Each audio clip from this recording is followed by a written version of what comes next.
پھر نبی علیہ الصلوۃ والسلام پر اللہ تعالیٰ نے کیا انعامات دیے، کیا خیر کثیر ان کو عطا فرمائی، اس کا تذکرہ سورہ کوثر میں ہے۔ یہاں پہنچ کر اللہ نے اپنے محبوب سے ایک دو ٹوک اعلان کروایا جس کو بانگ درا کہتے ہیں، برملا اعلان، بے بانگ دہل اعلان کہ اے کافرو، تمہارے لیے تمہارا دین، میرے لیے میرا دین۔ اتنی وضاحت کے ساتھ شرک سے بیزاری اور توحید کا پیغام نبی علیہ السلام نے پہنچایا۔ پھر اللہ نے اپنے محبوب صلی اللہ علیہ وسلم کی کیسے کیسے مدد فرمائی، اس کا تذکرہ سورۃ النصر میں ہے۔ پھر آپ صلی اللہ علیہ وسلم کا ایک بہت قریبی رشتہ دار تھا، چچا تھا، بہت خوبصورت تھا، بہت مالدار تھا۔ اس کے بچوں کے ساتھ نبی علیہ السلام کی رشتہ داریاں تھیں، بچیوں کے نکاح کیے ہوئے تھے، مگر وہ بڑا موذی انسان تھا اور نبی علیہ السلام کو بہت اذیت پہنچاتا تھا۔ اس کی بیوی ام جمیل خباثت میں اس سے بڑی ہوئی تھی۔ ان دونوں کے برے انجام کا تذکرہ سورۃ تبت یدا میں ہے۔ پھر اس کے بعد پورے قرآن مجید کا نچوڑ اور خلاصہ سورہ اخلاص میں۔ اگر بالفرض قرآن مجید کو کشید کیا جائے تو جو پورے قرآن کا نچوڑ نکلے گا وہ سورہ اخلاص ہے۔ آج سورہ اخلاص کے بارے میں انشاءاللہ ہم بات کریں گے۔ اللہ کی شان دیکھیں کہ آج 23 کی رات بھی ہے اور جمعہ کی رات بھی۔ سورہ اخلاص جلب منفعت سے تعلق رکھتی ہے اور اس کے بعد معوذتین دفع مسرت سے تعلق رکھتی ہے۔ اب آ جائیے سورت کی طرف۔ قرآن مجید کی 114 صورتیں ہیں کل، ان میں سے 112 صورتوں کے نام ان صورتوں کے اندر جو الفاظ آئے ہیں اس کی وجہ سے رکھے گئے ہیں، جیسے سورہ بقرہ، سورہ آل عمران، سورہ نساء۔ دو صورتیں ایسی ہیں کہ ان کا نام مضمون، سورت کے مضمون کی وجہ سے رکھا گیا، ایک سورہ فاتحہ اور ایک سورہ اخلاص۔ اس سورت کو سورہ اخلاص کہنے کی 4 وجوہات ہیں۔ پہلی وجہ کہ اس میں اللہ تعالیٰ کی شان اور اس کی صفات کے سوا اور کچھ بیان نہیں ہوا۔ دوسرا یہ کہ یہ سورت انسان کو اعتقاد کو خالص کر دیتی ہے۔ تیسرا یہ کہ یہ سورت اس نام کے معنی کے لحاظ سے دی گیا ہے اس کا نام کہ جو شخص بھی سورت کے معنی و مفہوم پر یقین رکھتے ہوئے پڑھے گا وہ شرک سے خلاصی پائے گا۔ اور چوتھی وجہ اس سورت کو سورہ اخلاص کہنے کی یہ بھی ہے کہ جو بندہ اس اعتقاد کے کہ یہ بندے کے اندر اخلاص پیدا کرتی ہے۔ دوسرا نام ہے توحید کہ بندے کو توحید خالص کا پیغام دیتی ہے۔ تیسرا نام ہے سورہ نجات، یہ بندے ایک نام ہے سورۃ الاساس کیونکہ یہ توحید پر مشتمل ہے اور توحید تمام اعتقادات کی بنیاد اور اساس ہے، اس لیے اس کا نام سورۃ الاساس ہے۔ اور ایک روایت ابی بن کعب رضی اللہ عنہ اور انس بن مالک کی یہ بھی ہے کہ 7 آسمان اور 7 زمینوں کو قل هو اللہ احد کی بنیاد پر قائم کیا گیا۔ اس کا نام ہے ایک سورۃ المانعہ۔ چنانچہ اللہ تعالیٰ نے اپنے نبی علیہ السلام سے معراج کے موقع فرمایا، میں نے آپ کو سورہ اخلاص عطا کی ہے، یہ میرے عرش کے خزانوں میں سے ہے اور یہ عذاب قبر اور اگرمی کے عذاب سے بچانے والی ہے، یعنی جہنم کے عذاب سے بچانے والی ہے۔ ایک اس کا نام ہے سورۃ النجات کیونکہ بندے کو کفر سے دنیا میں اور آخرت میں آگ سے نجات عطا کرتی ہے۔ ایک اس کا نام ہے سورۃ التفرید، تفرید فرد وحید سے ہے، یعنی اللہ تعالیٰ کی توحید پر مشتمل ہے۔ ایک اس سورت کا نام ہے سورۃ التجرید چونکہ اللہ تعالیٰ ابوت اور بنوت سے پاک ہے، نہ اس کا کوئی باپ ہے نہ اس کا کوئی بیٹا ہے، اور اس سورت میں یہ عقیدہ بیان کیا گیا ہے۔ ایک اس سورت کا نام ہے سورۃ النور کہ اس سورت کا اعتقاد بندے کو نور ایمان سے منور کر دیتا ہے۔ 10واں نام ہے سورۃ الامان، یہ سورت بندے کو کفر اور شرک سے امان عطا کرتی ہے۔ اس سورت کا ایک نام ہے سورۃ الولایہ، چونکہ بندہ اس کو پڑھتا ہے تو اللہ اس کو اپنی ولایت عطا فرما دیتا ہے۔ ایک اس کا نام ہے سورۃ النسبہ، یعنی یہ سورت مشرکین کے سوال پوچھنے کے جواب میں اتری۔ انہوں نے پوچھا تھا کہ آپ کے اللہ کا نسب کیا ہے، تو اس سورت میں یہ مضمون بیان کیا گیا، اس لیے اس کو سورۃ النسبہ کہتے ہیں۔ ایک ہے سورۃ المعرفہ کہ اس سورت میں اللہ تعالیٰ کی معرفت کامل بیان کی گئی۔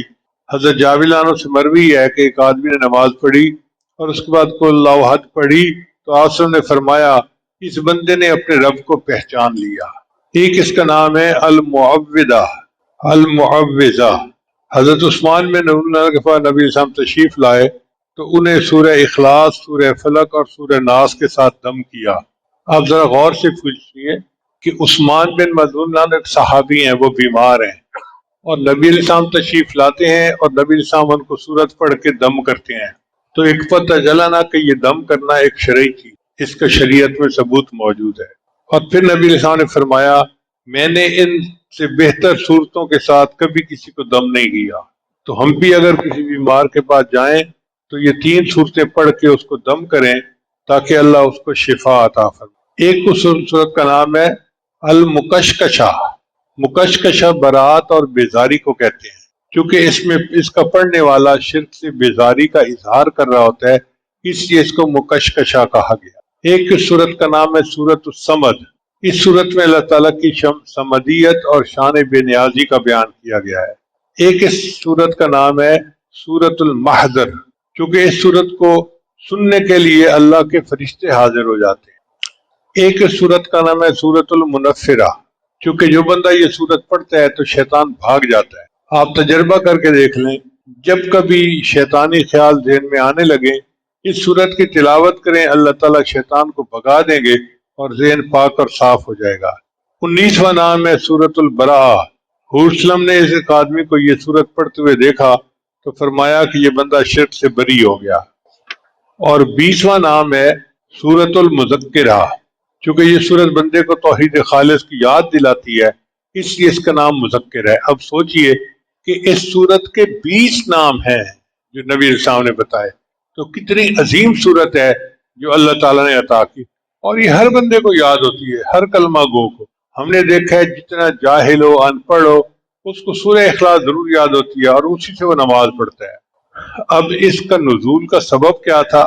وہ یہ تھا کہ مشرکین نے نبی علیہ السلام سے سوال کیا کہ اللہ تعالیٰ کا نسب بتائیے، تو اس کے جواب میں اللہ نے یہ صورت عطا فرمائی۔ ایک مرتبہ یہودیوں نے نبی علیہ السلام سے کہا کہ اللہ تعالیٰ نے ساری مخلوق کو پیدا کیا تو اللہ کو کس نے پیدا کیا؟ اس کے جواب میں یہ صورت نازل ہوئی۔ حضرت انس رضی اللہ عنہ کا قول ہے کہ خیبر کے یہودیوں نے خدمت گرامی میں حاضر ہو کر عرض کیا، ابو القاسم، اللہ نے ملائکہ کو نور سے پیدا کیا، آدم علیہ السلام کو لیسدار مٹی سے پیدا کیا، ابلیس کو آگ کے شعلوں سے پیدا کیا، آسمان کو دھوئیں سے اور زمین کو پانی کی جھاگ سے پیدا کیا، اپنے رب کے متعلق بتاؤ کہ وہ کس چیز سے پیدا ہوا؟ رسول اللہ صلی اللہ علیہ وسلم نے کوئی جواب نہیں دیا۔ اس پر جبریل السلام یہ صورت لے کر تشریف لائے۔ عامر بن طفیل اور اربد بن ربیعہ نبی السلام کی خدمت میں آئے۔ عامر نے کہا محمد صلی اللہ علیہ وسلم، تم کس کی طرف ہم کو بلاتے ہو؟ نبی السلام نے فرمایا اللہ کی طرف۔ عامر نے کہا اپنے رب کی حالت تو بیان کرو، وہ سونے کا بنا ہوا ہے، چاندی کا بنا ہوا ہے، لوہے کا بنا ہوا ہے یا لکڑی کا؟ کیونکہ وہ تو بت پرست تھے نا، تو وہ سمجھتے تھے کہ خدا بھی بتوں میں سے کوئی بت ہے۔ اس کے جواب میں یہ صورت نازل ہوئی۔ بعد میں اربد کے اوپر بجلی گری اور وہ مارا گیا، اور عامر کو طاعون کے ذریعے سے اللہ نے موت دی۔ اب اس صورت کے فضائل ذرا سن لیجئے تاکہ اس صورت کی تفسیر پڑھنے کا ہمیں لطف آئے۔ یہ صورت 1/3 قرآن کے برابر ہے، 1/3 قرآن کے برابر ہے۔ انس رضی اللہ عنہ سے روایت ہے کہ میں نے رسول صلی اللہ علیہ وسلم کو یہ فرماتے ہوئے سنا، کیا تم میں سے کوئی رات کو 3 مرتبہ قل هو اللہ احد پڑھنے کی طاقت نہیں رکھتا؟ بے شک یہ صورت 1/3 قرآن کے برابر ہے۔ یعنی 3 مرتبہ جس نے قل هو اللہ احد پڑھ لیا اس نے گویا پورا قرآن مجید پڑھ لیا۔ ابو ریحانہ روایت کرتے ہیں کہ نبی اسلام نے صحابہ کرام کو فرمایا کہ جمع ہو جاؤ، میں تم لوگوں کے سامنے 1/3 قرآن پڑھوں گا۔ چنانچہ جو لوگ جمع ہو سکے وہ جمع ہو گئے۔ پھر رسول صلی اللہ علیہ وسلم نکلے اور سورہ اخلاص پڑھی اور واپس چلے گئے۔ لوگ آپس میں باتیں کرنے لگے کہ نبی علیہ السلام نے فرمایا تھا 1/3 قرآن پڑھیں گے، میرا خیال ہے کہ آپ پر آسمان سے کوئی نئی چیز نازل ہونے کی وجہ سے آپ اندر چلے گئے۔ پھر نبی علیہ السلام باہر تشریف لائے اور فرمایا میں نے تم سے کہا تھا کہ میں 1/3 قرآن پڑھوں گا، جان لو کہ یہ صورت 1/3 قرآن کے برابر ہے۔ حضرت ابن عمر سے روایت ہے کہ نبی علیہ السلام نے فرمایا جس نے قل اللہ احد پڑھی گویا اس نے 1/3 قرآن پڑھا، اور جس نے قل اللہ احد 2 مرتبہ پڑھا تو گویا اس نے 2/3 قرآن پڑھا، اور جس نے قل اللہ احد 3 مرتبہ پڑھی اس نے سارا قرآن مجید پڑھ لیا۔ اب اس کو 1/3 قرآن کے مطابق کیوں کہا جاتا ہے؟ علماء نے بتایا کہ بنیاد 3 کے 3 بنیادی مقصد ہیں۔ ایک ہے اللہ کی معرفت، دوسرے ہے صراط مستقیم، اور تیسرے ہے آخرت کی معرفت۔ اللہ کی معرفت، صراط مستقیم کی معرفت اور آخرت کی معرفت۔ یہ صورت چونکہ اللہ کی معرفت کے مضمون پر مشتمل ہے، اس لیے اس کو ثلث قرآن کہا جاتا ہے۔ پھر دوسری فضیلت یہ ہے کہ یہ صورت ہر شر اور پریشانی، عبداللہ ابن خبیب رضی اللہ عنہ فرماتے ہیں یہ بات بتائی تو آپ صلی اللہ علیہ وسلم نے فرمایا، اس سے پوچھا کہ بھئی اس کا سبب کیا ہے کہ تم ہر رکعت میں سورت اخلاص پڑھتے ہو؟ اس نے کہا کہ یہ رحمان کی صفت ہے اور میں پسند کرتا ہوں کہ میں اس کو پڑھوں۔ آپ صلی اللہ علیہ وسلم نے فرمایا اس شخص کو بتا دو کہ اللہ بھی اس سے محبت کرتے ہیں، یعنی جو بندہ سورہ اخلاص سے محبت کرتا ہے اس کے بدلے اللہ اس بندے سے محبت فرماتے ہیں۔ یہ سورت جنت میں داخلے کا باعث ہے۔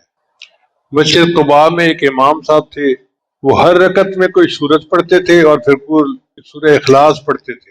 لوگوں نے کہا کہ بھئی تم کوئی اور سورت پڑھ لیتے ہو تو سورہ اخلاص پڑھنے کی کیا ضرورت ہے؟ انہوں نے کہا بھئی میں تو پڑھوں گا۔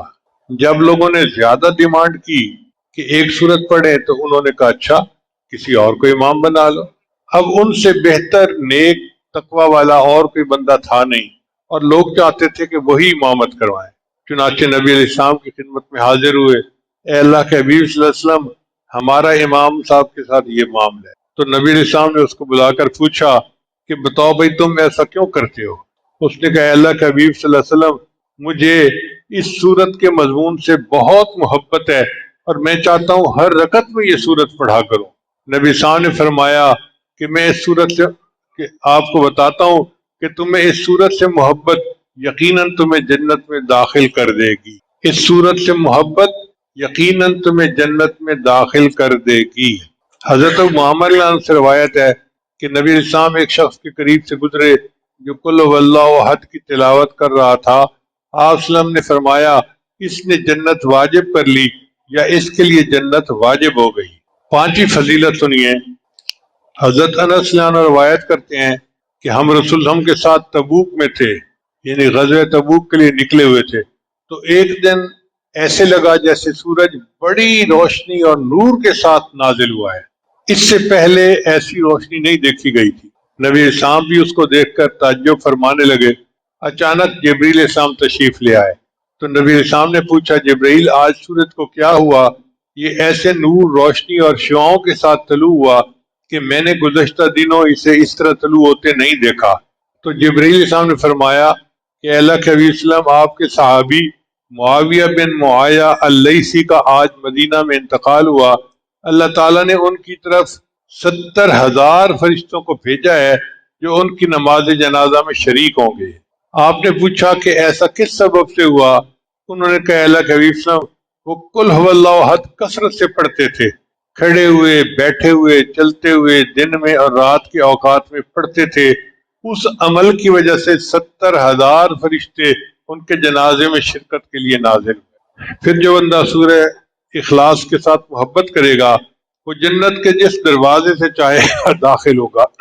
جابر بن عبداللہ سے روایت ہے کہ نبی السلام نے فرمایا 3 چیزیں ایسی ہیں جو شخص مومن ہونے کی حالت میں انہیں لائے گا تو جنت کے جس دروازے سے چاہے گا داخل ہوگا، اور حور عین میں سے جتنی سے چاہے گا اسے بطور بیوی کے مل جائے گی۔ پہلی بات، جس نے مخفی طریقے سے کسی کا قرض ادا کر دیا، کوئی مقروض تھا اور اس نے چپکے سے اس کا قرض اس کے سر سے بوجھ اتار دیا، قرض ادا کر دیا۔ دوسرا، جس نے قاتل کو معاف کر دیا، اور تیسرا جس نے ہر فرض نماز کے بعد 10 مرتبہ سورہ اخلاص پڑھی۔ ابو بکر رضی اللہ عنہ نے عرض کیا کہ اگر 1 مرتبہ پڑھے، آپ نے فرمایا اگر 1 مرتبہ بھی پڑھے گا تو اس کو بھی یہ اجر ملے گا۔ اب ہر نماز کے بعد 1 مرتبہ سورہ اخلاص پڑھنا کون سا مشکل کام ہے؟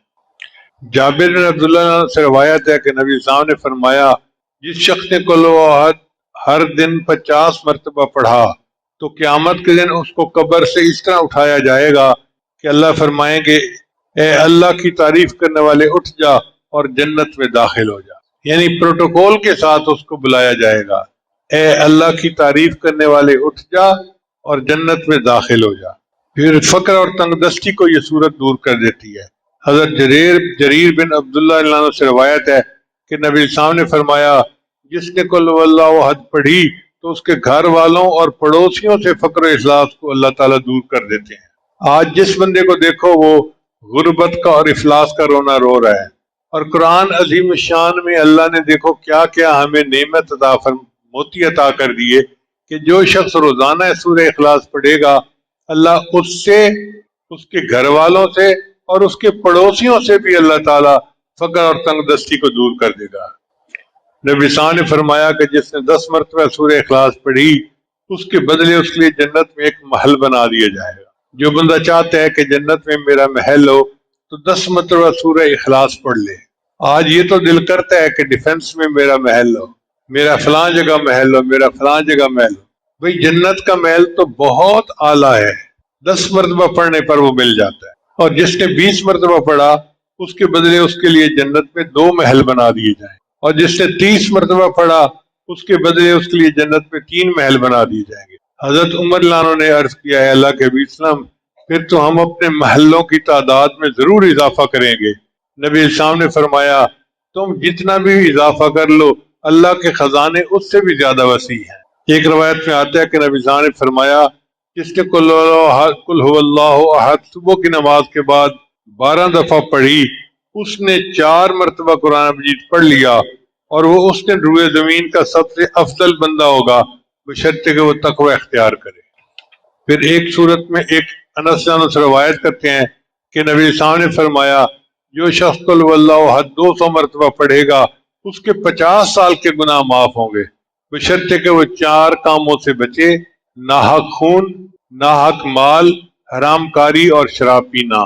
ان سے اگر بچے گا تو اللہ اس کے 50 سال کے گناہوں کو معاف کر دیں گے۔ اس کا مطلب یہ ہے کہ 200 مرتبہ پڑھنے سے اللہ تعالیٰ پوری زندگی کے گناہ معاف کر دیتے ہیں۔ اب ذرا ان فضائل کو ترتیب کے ساتھ سنیے اور غور کیجئے کہ کتنی عظیم صورت ہے۔ پہلی بات، اس سورت کی تلاوت 1/3 قرآن مجید کے مطابق برابر ہے۔ اس کے پڑھنے والے کے 50 سال کے گناہ معاف کر دیے جاتے ہیں۔ اس کو روزانہ پڑھنے والا بندہ روئے زمین کا سب سے افضل بندہ ہوتا ہے۔ اس کے پڑھنے والے سے اللہ تعالیٰ فقر اور تنگ دستی دور کر دیتے ہیں۔ اس کے پڑھنے والے کے لیے ہر شر اور پریشانی سے اللہ حفاظت فرماتے ہیں۔ اس کا پڑھنے والا اللہ کا محبوب بن جاتا ہے۔ اس کے پڑھنے والے کے جنازے میں فرشتے شامل ہوتے ہیں۔ اس کے پڑھنے والے کے لیے یہ سورت جنت میں داخلے کا باعث ہے۔ اس کے پڑھنے والے کو جنت کے جس دروازے سے چاہے گا کہا جائے گا کہ داخل ہو جا۔ اس کے پڑھنے والے کے لیے اللہ تعالیٰ جنت میں محل تیار کر دیتے ہیں۔ اب ان فضائل کو سامنے رکھیں تو دل چاہتا ہے کہ ہر نماز کے بعد سورت اخلاص پڑھا کریں اور نمازوں میں بھی سورہ اخلاص پڑھا کریں۔ یہ تھے اس سورت کے فضائل۔ اب اس سورت کی تفسیر کی طرف آئیے۔ اللہ فرماتے ہیں قل اے میرے محبوب کہہ دیجئے۔ اللہ تعالیٰ اس سورت کو خود بھی بیان فرما سکتے تھے مگر اپنے محبوب کی زبان فیض ترجمان سے اللہ نے اس کا جواب دلوایا۔ اس کی وجہ کیا ہے کہ جب 2 بندوں میں محبت ہونا اور ایک پر کوئی اعتراض کرے تو دوسرا بولتا ہے اس کے بارے میں۔ جب نبی علیہ السلام پر کفار نے الزام لگایا یہ تو مجنون ہے تو اللہ نے جواب دیا نون والقلم وما یسطرون ما انت بنعمت ربک بمجنون، میرے محبوب آپ مجنون نہیں ہیں، وانک لعلی خلق عظیم، آپ تو اخلاق کی عظیم بلندیوں پر فائز ہیں۔ تو نبی علیہ السلام پر الزام لگا تو اللہ نے دفاع کیا۔ اب لوگوں نے اللہ پر الزام لگائے تو نبی علیہ السلام کی زبان سے اللہ نے اس کا دفاع کروایا۔ فرمایا کل میرے محبوب فرما دیجیے۔ کل کے لفظ سے اس بات کی طرف اشارہ ہے کہ ایمان صرف وہی معتبر ہے جس کی خبر رسول اللہ صلی اللہ علیہ وسلم نے دی ہو۔ اگر کوئی بندہ اپنی عقل سے یا علامات سے اللہ کے وجود کو پہچان لے تو اس کو معرفت تو کہتے ہیں، ایمان نہیں کہتے، چونکہ معرفت جاننے کا نام ہے اور ایمان ماننے کا نام ہے۔ معرفت جاننے کا نام ہے اور ایمان ماننے کا نام ہے۔ جاننا کافی نہیں، ماننا ضروری ہے۔ لفظ کل کے ساتھ اللہ تعالیٰ نے اپنے محبوب کو حکم دیا کہ لوگوں کو میری توحید کا پیغام دو۔ حضرات انبیاء کرام کا اولین پیغام اللہ کی توحید کو بیان کرنا تھا، چونکہ یہ تمام اعتقادات کی بنیاد ہے۔ اس لیے نبی علیہ السلام نے اپنی قوم کو سب سے پہلا خطبہ جو دیا اس میں فرمایا ایھا الناس قولوا لا الہ الا اللہ تفلحون۔ اب آگے فرمایا قل هو اللہ احد، ہم اس کا ترجمہ کرتے ہیں اللہ ایک ہے، یہ ترجمہ کامل نہیں ہے۔ اردو زبان میں ایک کے علاوہ کوئی لفظ ہی نہیں جو ہم استعمال کر سکیں، لیکن عربی زبان چونکہ بہت وسیع ہے، وہ ہر کیفیت اور لفظ کے لیے الگ لفظ استعمال کرتی ہے۔ اب ایک لفظ ہے واحد اور ایک لفظ ہے احد۔ اللہ فرماتے ہیں قل هو اللہ احد، کہہ دیجئے کہ اللہ ایک ہے۔ تفصیل یہ ہے کہ ایک ہوتا ہے تعدد یعنی تعداد زیادہ ہونا، ایک ہوتا ہے تجزی یعنی ایک چیز کے اجزاء زیادہ ہونا۔ مثال کے طور پہ ایک انسان، اب ایک انسان ہے تو 2 3 4 10 100، یہ تعدد ہو گیا، کئی انسان ہو سکتے ہیں۔ اور تجزی کا مطلب یہ ہے کہ اس انسان کی آنکھیں ہیں، کان ہیں، زبان ہے، الگ الگ اس کے اعضاء ہیں، تو جزو ہیں اس کے۔ اللہ تعالیٰ تعدد سے بھی پاک ہے، تجزی سے بھی پاک ہے، اس لیے اللہ تعالیٰ کے لیے احد کا لفظ لایا گیا۔ اب احد کا کیا معنی بنے گا کہ اللہ اکیلا ہے، اللہ تنہا ہے، اللہ یکتا ہے، اللہ یونیک ہے، اس جیسا کوئی ہے ہی نہیں، یہ اس کا ترجمہ بنے گا اللہ ایک ہے۔ یہ اللہ جو ہے یہ اللہ تعالیٰ کا اسم ذات ہے، اور اسی کو ہمارے مشائخ نے اسم اعظم کہا ہے۔ قل هو اللہ احد، آپ فرما دیجئے کہ اللہ یکتا ہے۔ اللہ الصمد، اللہ تعالیٰ بے نیاز ہے۔ بے نیاز کا کیا مطلب؟ جس کو کسی کی پرواہ نہ ہو، مگر یہ لفظ بے نیاز بھی پوری طرح اس لفظ کا ترجمہ نہیں بنتا، چونکہ اردو زبان میں بے نیاز کا ترجمہ، بے نیاز سے ترجمے کے علاوہ کوئی اور لفظ ہے ہی نہیں۔ عربی میں صمد اس مضبوط چٹان کو کہتے ہیں جس کا سہارا لے کر کوئی بندہ اپنے دشمن کے خلاف لڑتا ہے۔ پھر یہ صمد کا لفظ ایسے سرداروں کے لیے استعمال ہونے لگا جو لوگوں کو پناہ دیتے تھے، تو مضبوط سہارا، اس کے لیے لفظ صمد کا استعمال ہونے لگا۔ چنانچہ عبداللہ بن مسعود کا قول ہے کہ صمد اس سردار کو کہتے ہیں جس کی سرداری انتہا کو پہنچ چکی ہو، وہ ذات جس کی طرف ضرورت کے موقع پر رجوع کیا جائے اور مصیبت کے وقت اس سے مدد لی جائے۔ ایک معنی ہے کہ صمد وہ ذات ہے جو چاہے کرے، جو ارادہ ہو فیصلہ کرے، اور اس کے فیصلے کو کوئی چیلنج نہ کر سکے، نہ اس کی قضا کو کوئی ٹھکرا سکے۔ ایک معنی صمد کا یہ ہے کہ اللہ تعالیٰ سردار ہے اور تمام حاجات میں اللہ کی طرف رجوع کیا جاتا ہے۔ ایک معنی اس کا ہے بلندی، کہ صمد وہ ذات جس سے بلند کوئی دوسری ہستی نہ ہو۔ ایک اس کا معنی یہ ہے کہ وہ ہستی جو مخلوق کے فنا ہونے کے بعد بھی باقی رہے گی، ہر چیز فنا ہو جائے گی سوائے اللہ رب العزت کی ذات کے۔ ایک اس کا معنی یہ ہے کہ وہ ذات جس کو نہ موت آئے، نہ نیند آئے، نہ کوئی اس کا وارث بن سکے، وہ صمد ہوتا ہے۔ ایک معنی صمد کا یہ ہے کہ وہ ذات جس میں کوئی عیب نہ ہو۔ ایک معنی اس کا یہ ہے کہ وہ ذات جس کے اوپر آفات نہ آئیں۔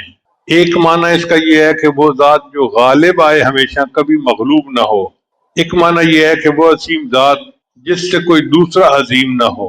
مولا علی قاری رحمۃ اللہ نے ان تمام اقوال کا خلاصہ بیان کیا، وہ یہ ہے کہ صمد وہ پروردگار ہے جو سب سے بے پرواہ ہے، وہ کسی چیز کا محتاج نہیں اور سارے لوگ اس کے محتاج ہیں۔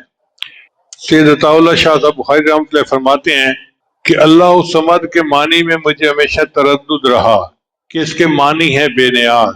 میرے دل کو تسکین نہیں ہوتی تھی۔ جیل میں نے شاہ عبد القادر کا ترجمہ منگوایا تو لکھا ہوا تھا کہ اللہ الصمد، اللہ نرادھار ہے۔ نرادھار اب اردو کا لفظ نہیں تھا، کسی اور زبان کا تھا، تو وہ کہنے لگے کہ میں سوچنے لگا کہ نرادھار ہو سکتا ہے سنسکرت کا لفظ ہو یا کسی اور کا، تو کوئی ایسا بندہ ڈھونڈوں کہ جو جانتا ہو۔ اس وقت جیل میں ایک پنڈت آیا ہوا تھا، بنکی شرما۔ فرماتے ہیں میں بنکی شرما کے پاس گیا اور میں نے اس سے پوچھا کہ بھئی نرادھار کا کیا معنی ہے؟ یہ لفظ سنتے ہی وہ جھومنے لگا، واہ واہ واہ واہ کہنے لگا میں حیران کہ میں بیٹھا انتظار میں ہوں اور یہ اپنے ہی مزے لیے جا رہے۔ تو میں نے کہا کہ پنڈت جی مجھے بتائیں اس کا معنی کیا ہے؟ اس نے کہا کہ یہ سنسکرت زبان کا لفظ ہے اور اس کا معنی یہ ہے کہ وہ ذات کہ جس کے بن کسی کا کام بنے نہیں اور جس کا کام کسی کے بن اڑے نہیں، وہ ذات کہ جس کا کام کسی کے بغیر اڑے نہیں اور جس کے بغیر کسی کا کام بنے نہیں۔ فرماتے ہیں کہ مجھے ایسے لگا جیسے گمشدہ متاع مجھے مل گئی ہے۔ اچھا، اللہ تعالیٰ کا یہ نام صمد بیک وقت تسبیح بھی ہے، تحمید بھی ہے۔ تسبیح اس طرح کہ اللہ کی اس میں شان بیان کی گئی، اللہ تعالیٰ کے صفت بیان کی گئی کہ وہ اس میں کوئی عیب نہیں۔ تسبیح کا یہ مطلب ہے اللہ تعالیٰ ہر عیب سے پاک ہے۔ اور تحمید میں اللہ کی حمد بیان کی گئی کہ وہ سب کی مدد کرتا ہے، سب کی حاجات کو پورا کرتا ہے۔ ہمارے مشائخ نے اپنی کتابوں میں دو لفظ استعمال کیے ہیں، باہما اور بے ہما، یعنی اللہ مخلوق کے ساتھ بھی ہے اور مخلوق سے الگ بھی ہے۔ باہما کیا مطلب کہ سب کی ضروریات وہ پوری کرتا ہے، اور بے ہما کا مطلب اس کو کوئی حاجت نہیں کہ کوئی اس کی ضرورت کو پورا کرے۔ پھر آگے فرمایا لم یلد ولم یولد، اللہ تعالیٰ نے نہ کسی کو جنا اور نہ اللہ کو کسی نے جنا۔ یہ ان مشرکین کے جواب میں تھا جنہوں نے اللہ کا نسب نامہ پوچھا تھا۔ چنانچہ اگر ہم کہیں کہ اللہ تعالیٰ کی اولاد ہے تو یہ عہد کے منافی ہوا، اگر کہیں کہ اللہ تعالیٰ کا بیٹا ہے تو یہ صمد کے منافی ہے، کیونکہ بیٹا اپنے وجود میں باپ کا محتاج ہوتا ہے۔ ولم یکن لہ کفوا احد، اور نہیں ہے اس کا کوئی ہمسر۔ کفر کی تفسیر میں مفسرین نے کہا کہ اس کا مثل کوئی نہیں، اس کا برابر کوئی نہیں، یعنی اللہ تعالیٰ جیسا یا اللہ تعالیٰ کے برابر یا اللہ کا مثل کوئی نہیں۔ اللہ فرماتے ہیں لیسا کمثلہ شیء، کوئی اس کے مثل نہیں ہے۔ اور بعضوں نے کہا کہ کفر سے مراد بیوی ہے، کہ اللہ تعالیٰ کی کوئی بیوی نہیں ہے۔ اس صورت میں 4 آیات ہیں اور ہر آیت نے اللہ کے کمالات کو ثابت کیا ہے۔ پہلی آیت نے وحدانیت کو ثابت کیا اور تعدد کی نفی کر دی، قل هو اللہ احد۔ دوسری آیت نے کمال کو ثابت کیا اور عجز کی نفی کر دی، اللہ الصمد۔ تیسری آیت نے دوام اور بقا کو ثابت کیا اور فنا کی نفی کر دی، لم یلد ولم یولد۔ چوتھی آیت نے عظمت و کبریائی کو ثابت کیا اور مثل کی نفی کر دی، ولم یکن لہ کفوا احد۔ چنانچہ اس صورت نے تمام شرک و کفر کی جڑوں کو کاٹ کے رکھ دیا۔ اس صورت نے تمام شرک اور کفر کی جڑوں کو کاٹ کے رکھ دیا۔ اب ذرا غور کیجئے، کبھی عدد میں شرک ہوتا ہے، لفظ احد کے ساتھ اس کی نفی کر دی گئی۔ کبھی مرتبہ و منصب میں شرک ہوتا ہے تو لفظ صمد نے اس کی نفی کر دی۔ کبھی حسب و نسب میں شرک ہوتا ہے تو لم یلد ولم یولد کے ساتھ نفی کر دی۔ کبھی کام اور اختیار میں ہوتا ہے تو ولم یکن لہ کفوا نے اس کی نفی کر دی۔ اب ذرا غور کیجئے، اس دنیا میں 6 طرح کے عقائد رکھنے والے لوگ پائے جاتے ہیں۔ پہلے ہوتے ہیں دہریہ، وہ کہتے ہیں جی اللہ تعالیٰ کی ذات کا انکار کرتے ہیں، عقیدہ یہ ہے کہ کائنات خود بخود وجود میں آ چکی، قل هو اللہ احد کے ساتھ اللہ کے وجود کو ثابت کیا اور ان کی تردید ہوگی۔ اس لیے اللہ تعالیٰ کو واجب الوجود کہتے ہیں کہ اللہ تعالیٰ ہی اصل وجود رکھتے ہیں، باقی ہر چیز کو وجود اللہ کی وجہ سے ہے۔ فارسی زبان کا لفظ ہے خدا، خدا کا معنی خود آ، یعنی جو خود بنا، اس کو کسی نے بنایا نہیں ہے۔ تو اللہ تعالیٰ نے کائنات کو پیدا کیا اور اس کائنات کو وہی چلا رہے ہیں۔ دوسرا عقیدہ ہے فلاسفہ کا، ان کا عقیدہ یہ ہے کہ بنانے والا کائنات کا کوئی ہے لیکن اس کی کوئی صفت نہیں، مادے سے پیدا ہوا۔ جیسے آج کل بھی بہت سارے دہریے یہی یقین رکھتے ہیں کہ بس مادے سے کائنات پیدا ہوئی، اب مادے کے اندر تو کوئی صفت نہیں ہے، تو اس صورت نے اس کی بھی نفی کر دی۔ چنانچہ اللہ تعالیٰ کی صفات بیان کی۔ تیسرا مشرکین اور ہندوؤں کا عقیدہ، مشرکین اور ہندوؤں کا عقیدہ یہ تھا کہ اس کائنات میں بہت سارے خدا ہیں جو نظام کو چلا رہے ہیں۔ لفظ احد نے ان سب کی نفی کر دی کہ نہیں، بہت سارے خدا نہیں، خدا صرف ایک ہے، اکیلا ہے، یکتا ہے۔ پھر یہود و نصارہ کا عقیدہ یہ تھا کہ اللہ تعالیٰ کے بیوی بچے ہیں۔ یہودیوں نے عزیر علیہ السلام کو اللہ کا بیٹا بنا لیا، عیسائیوں نے بی بی مریم کو اللہ کی بیوی بنایا، عیسیٰ علیہ السلام کو اللہ کا بیٹا بنایا۔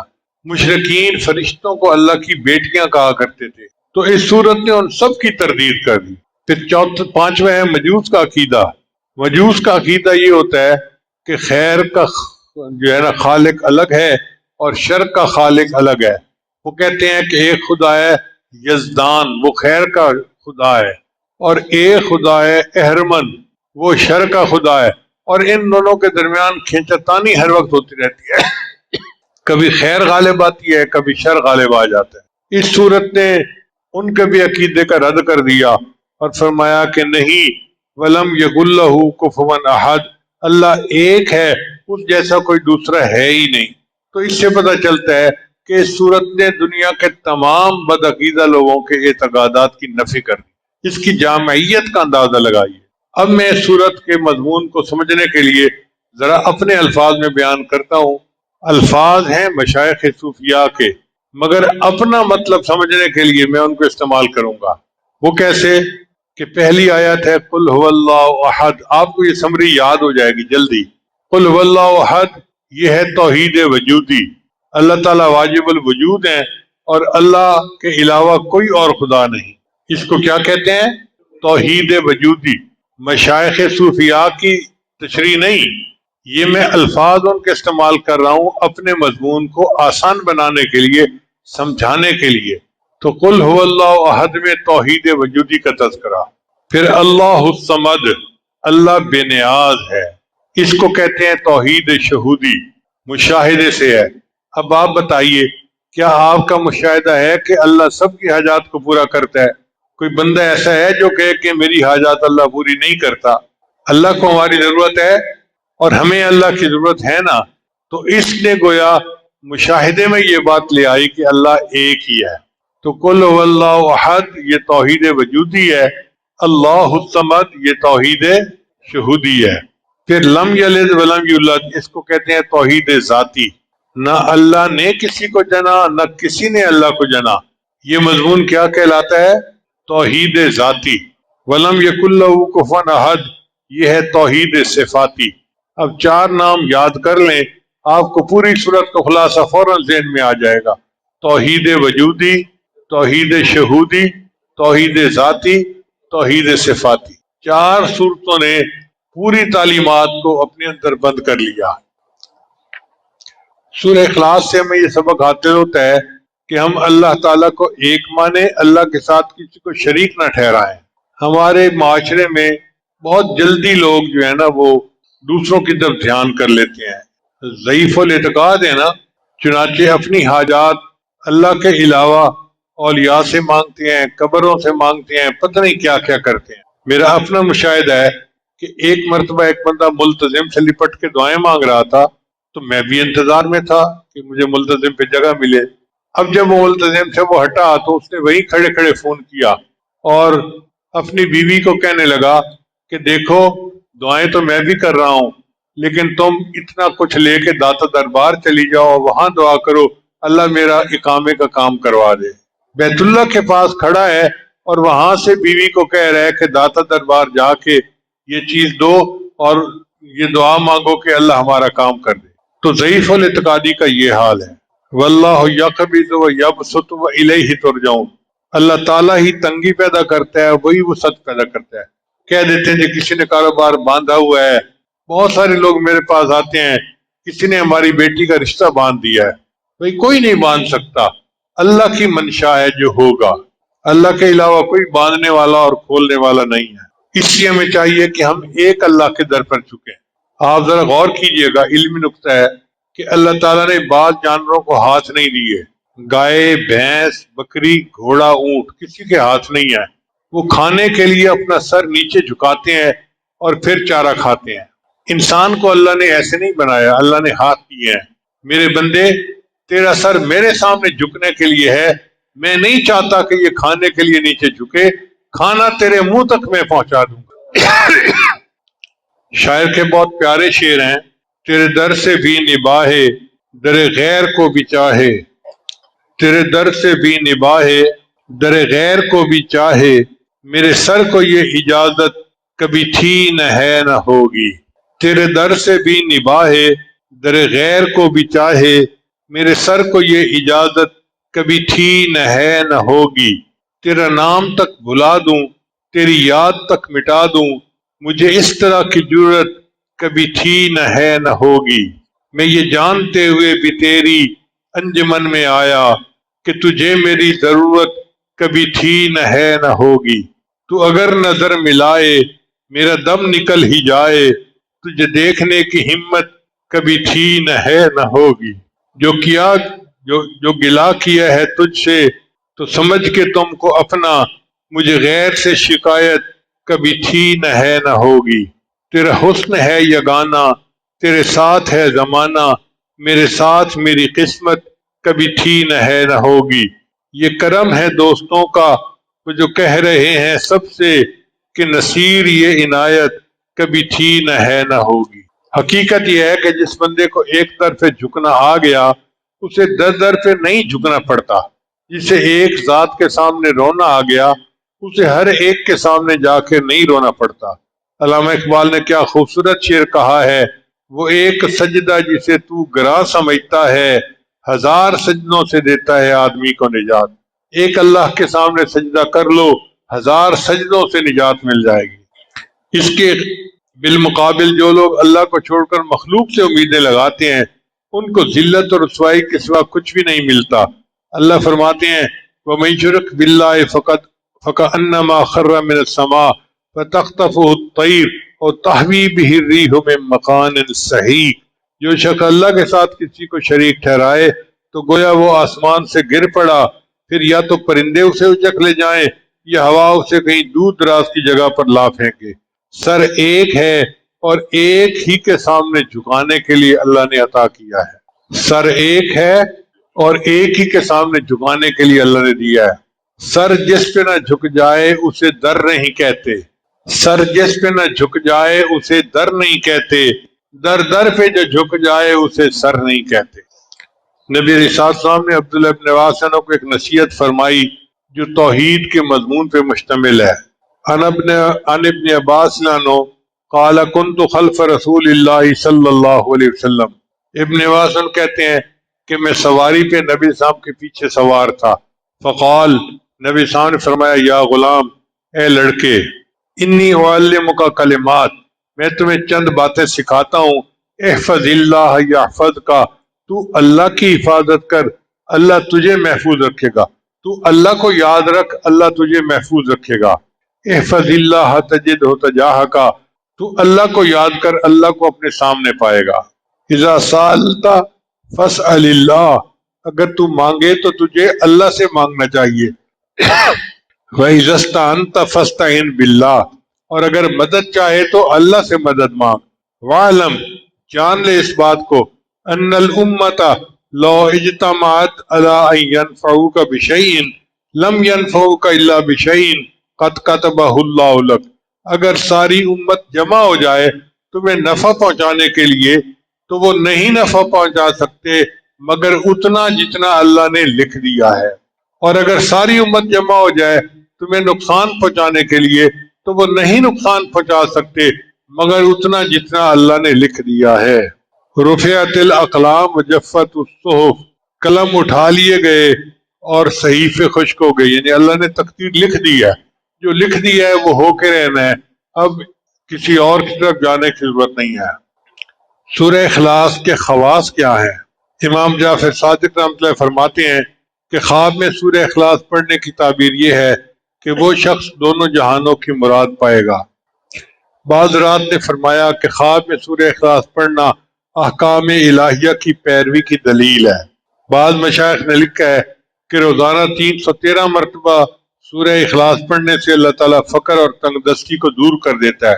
اب جو لوگ کاروبار کی پریشانی، قرضوں کی پریشانی، غربت اور یہ پریشانیاں رکھتے ہیں، 313 مرتبہ سورہ اخلاص پڑھ لیں، اللہ تعالیٰ فقر اور پریشانی کو دور کر دے۔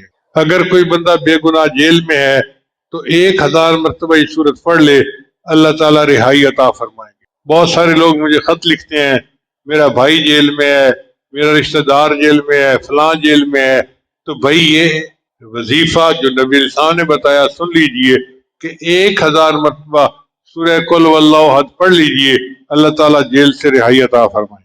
اب جو بندہ اپنے خیالات سے پریشان ہو کہ میرے دل کی حالت اچھی نہیں اور وہ چاہے کہ میرا دل ٹھیک ہو جائے، وہ روزانہ ہر نماز کے بعد اس سورت کی پابندی سے تلاوت کرے، اللہ تعالیٰ اس کو دل کو ہدایت عطا فرمائیں۔ اب اس کا ترجمہ آخر پہ پھر سن لیجئے۔ قل هو اللہ احد، آپ کہہ دیجئے کہ اللہ یکتا ہے، اللہ الصمد، اللہ تعالیٰ بے نیاز ہے، لم یلد، اس کی کوئی اولاد نہیں، ولم یولد، اور نہ وہ کسی کی اولاد ہے، ولم یکن لہ کفوا احد، اور نہیں ہے اس کے لیے کوئی ہمسر۔ اللہ تعالیٰ اس عظیم صورت کو سمجھنے کی اور اس کے مضمون کو دل میں اتارنے کی ہمیں توفیق عطا فرمائے۔ وآخر دعوانا ان الحمد للہ رب العالمین۔ توبہ کے کلمات پڑھائے جائیں گے۔ آج 23 کی شب بھی ہے اور جمعہ کی رات بھی ہے، قبولیت کا وقت ہے، تو سچے دل کے ساتھ توبہ کے کلمات پڑھ لیجئے۔ پڑھیے، بسم اللہ الرحمن الرحیم، لا الہ الا اللہ محمد الرسول اللہ، آمنت باللہ وملائکتہ وکتبہ ورسلہ والیوم الآخر والقدر خیرہ وشرہ من اللہ تعالی والبعث بعد الموت، آمنت باللہ کما ہوا باسمائہ وصفاتہ وقبلت جمیع احکامہ اقرار باللسان وتصدیق بالقلب، اشہد ان لا الہ الا اللہ واشہد ان محمدا عبدہ ورسولہ، استغفر اللہ ربی من کل ذنب واتوب الیہ برحمتک یا ارحم الراحمین۔ ان کلمات کو پڑھنے سے ہم تو بتائے ہو چکے ہیں، چند معمولات ہیں جن کو باقاعدگی سے کریں گے تو اللہ تعالیٰ دل کو منور کریں گے۔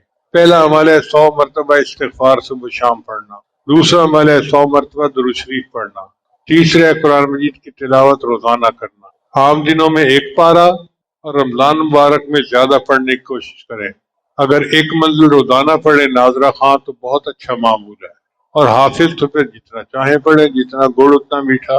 چوتھا عمل ہے چلتے پھرتے ہر وقت دل میں اللہ کو یاد کرنا، ہتھ کار ول دل یار ول۔ اور 5واں عمل ہے مراقبہ۔